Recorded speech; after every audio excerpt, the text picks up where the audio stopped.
नमस्कार, हम एक्टर योगेश बिहारी और आप सभी समस्त देशवासियों की 15 अगस्त की हार्दिक शुभकामनाएं हैं।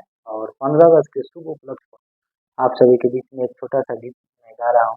अगर अच्छा लगेगा तो आप लोग लाइक कमेंट शेयर करिएगा और हमारे चैनल योगेश बिहारी ऑफिशियल को सब्सक्राइब करिएगा। जी नमस्कार। कि आज 15 अगस्त शुभ दिन आई, मोरा मनवा में ललसा समाई, बड़ी याद आवेला भाई जब देशवा में भइल लड़ाई, सीमावा पे खूब है मार धार कइल बा, देख देख ई हो भैया देश आजाद भइल बा, देख देख ए हो भैया देश आजाद भइल बा, गांधी नेहरू वीर सब लोग रहेलो महान हो, देशवा के अपनाई राखल लो सन हो, आ बॉर्डर पे जाके है वीर लड़ाई कइले बा, देख देख ए हो भैया देश